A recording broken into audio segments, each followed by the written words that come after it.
Oh! So, it's the Prodigy Man. Today we're back with another video. This is WWE Top 20 Big Returns of 2022.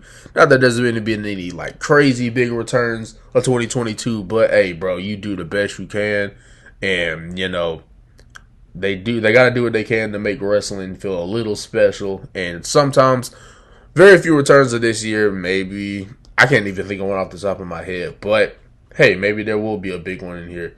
But shout out to Viper and Carnage Show for doing this. Like, comment, subscribe, and let's get into it. Make sure we screen record and let go.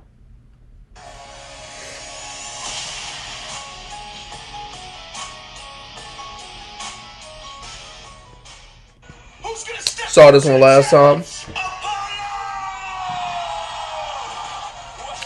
Again, I feel like they feel like more special in NXT, obviously because the crowd respects them. It's just one of those things where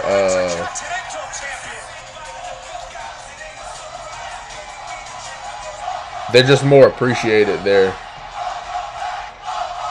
I feel like NXT is like WWE's personal AEW in terms of just they're more appreciated for their wrestling ability and stuff like that, and get to be more themselves. That's how I felt. See, this wasn't even a big return because, yeah, shout out to him for getting a pop, but you returned to Omos and had 4 matches that all meant nothing. So, could have returned Lashley and utilized him much better than just to go against Omos. But shout out to him for getting the crowd reaction. But like I said, the moment just could have been more special. That's all I'm saying.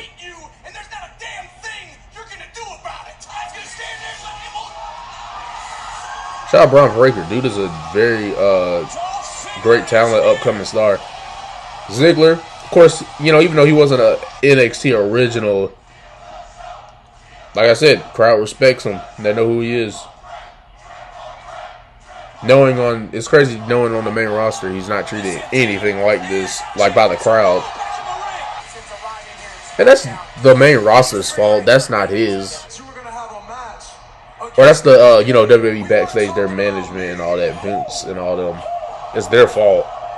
Or really Vince, because he's the ultimate person that accepts all the decisions and let them go by. Shout out Big E, man. Hope he has a great and full recovery, whether he wants to wrestle again or not.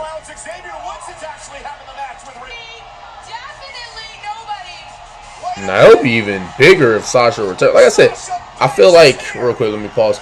I feel like if they can make Sasha, kind of, work something out with her, like, let's say even though she's planning on getting out, if they ended up working something out, like, hypothetically with her, I would be like, honestly, I would hope, obviously, much better booking. If anything, she should be the 13-time world champion and not Charlotte, because she has way more talent, ability, and entertaining on the mic, but and in the ring, but it's just one of them things where I'm like, I think it would be cool if they could make, like, it would just fuel her character if they were able to, like, reconcile with her and turn her whole walking out into, like, her own little, like, it would really be, if they were able to, like, reconcile with her, they could literally turn her walking out into a pipe bomb because she legitimately walked out, and then, of course, she's good on the mic, so we could easily, if they, I can already tell if WWE were able to keep her there, which I think business-wise you need to keep her. That's why I don't know why they treated her the way they did,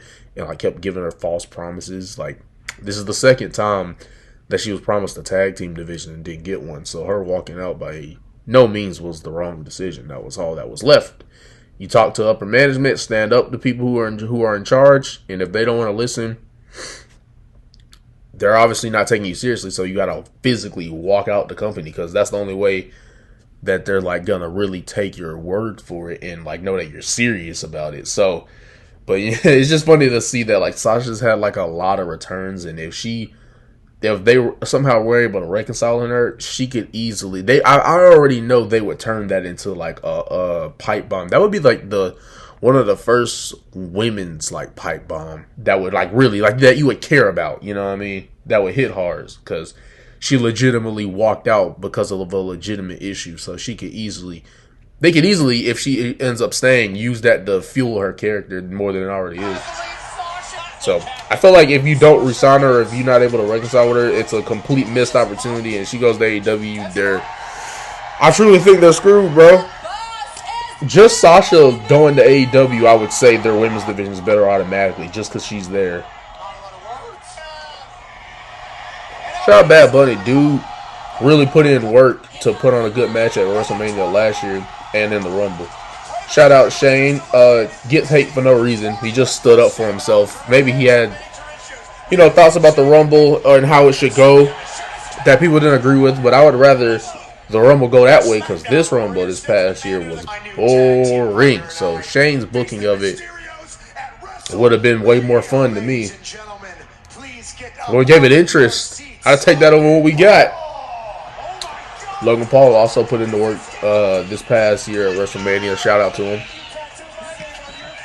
I got pool toys bigger than you, bucko. It's just the fact that Logan doesn't really. He wouldn't say he has to stay within the PG guidelines. It's just funny to see that. 20 years, a 4-time women's champion. Shout out Lita, legend of the game. Like, some of these returns could be much bigger. Like, they could have saved it for. Like, imagine if you use this to start off SmackDown, and then you start off a program between her and someone else. Or like, let's say one of the women start off SmackDown, whoever, Sasha Banks, Charlotte, whoever, and then she talks about how she still got some matches left in her, and then or she has been talking about that. Well, you have someone open up the show like Sasha Banks or whatever. You have them cut a little promo or whatever, and then Lita enters, and then you set something up. You don't just have. I hate when they have returns like this and they announce them. Like, imagine if Cena, he's coming this past Raw, which excited for would be. I don't know if I would say excited. I would say at least we're gonna get somewhat of a big star in terms of you really feel something when this person's music hit.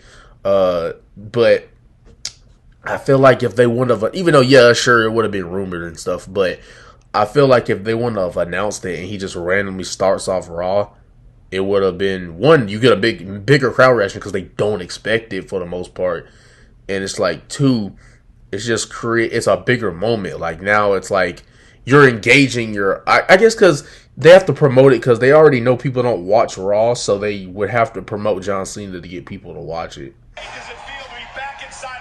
And it's just that episode. He's not gonna be there forever. He's just gonna be there for a brief stint of time. Yeah, I mean, I like that she got a big pop. It's just she doesn't have a character in a way where she doesn't do anything that's entertaining. Her in-ring work is okay, and she just can't go on the mic. So no hate though. I just don't think she's as credible as she was when she had her first run.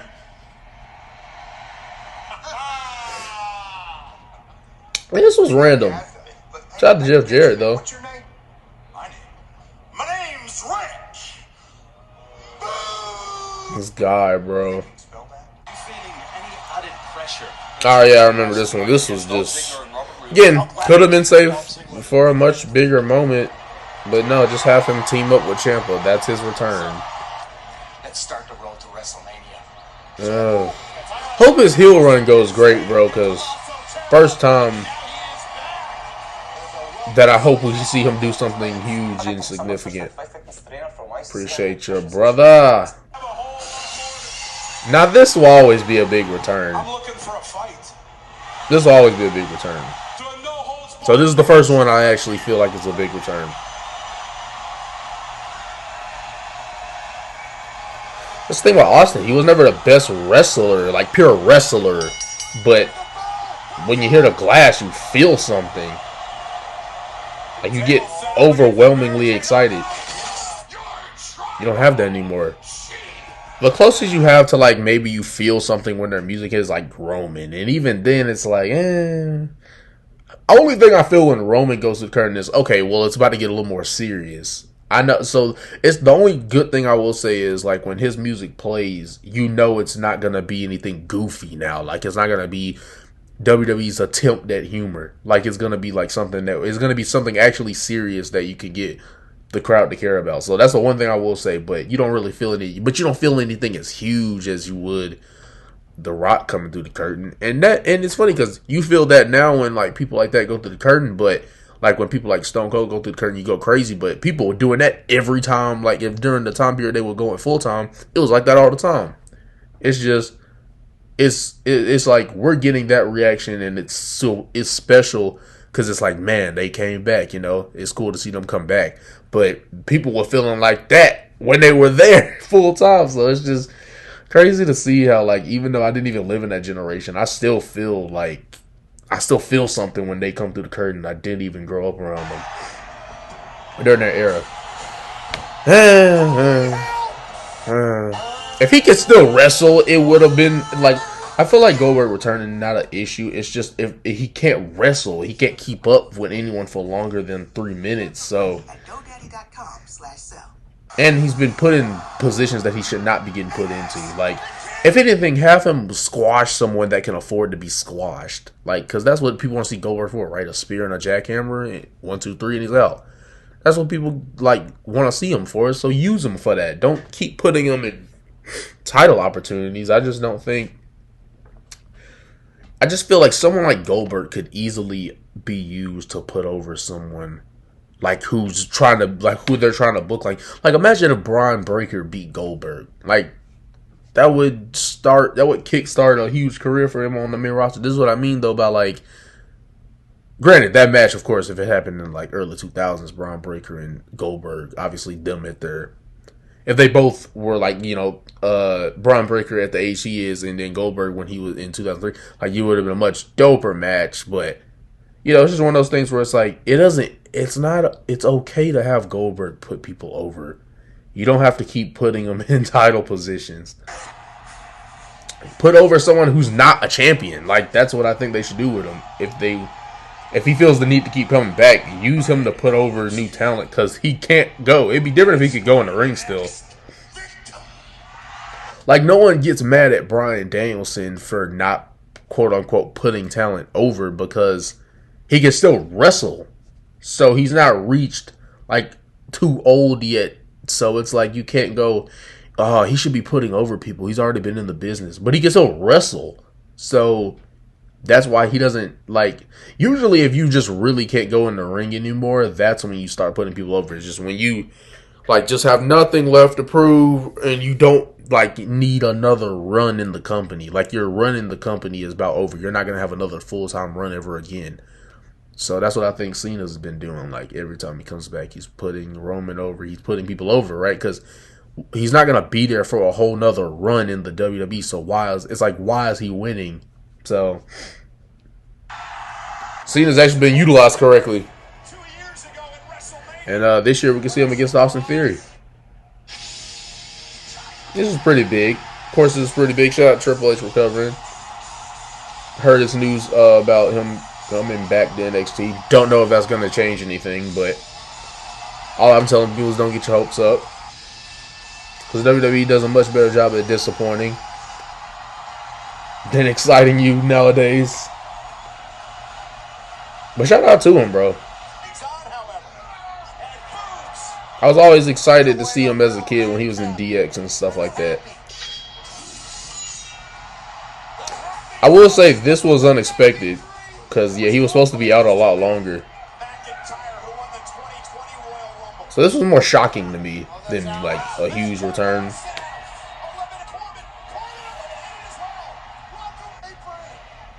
I was just making sure the video was titled Big Returns. I was like, wait, I want to make sure I'm saying this right.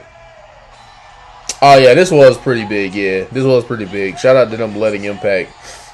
And I don't even think Vince even realized she was in Impact. I think he was just like, oh, we need another big name. And then they were like, well, she's in Impact. And he's like, whatever. That's probably how the conversation went backstage. Probably didn't even know she was in another company. Man. I just never saw them as something like, in wrestling, I don't see how they would be Hall of Fame worthy. I just don't see it. Absolutely no one wants to see this. I already made a whole video about no one wants to see this match, bro. For the 9th time, bro. No one wants to see this match, bro. This is how you know when they...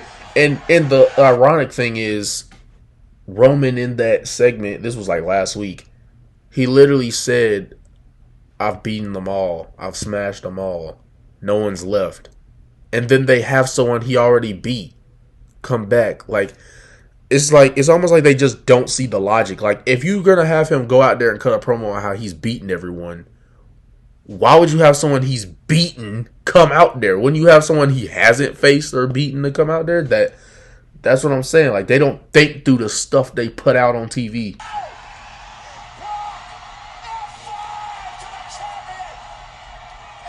Like what? Like, I've smashed them all.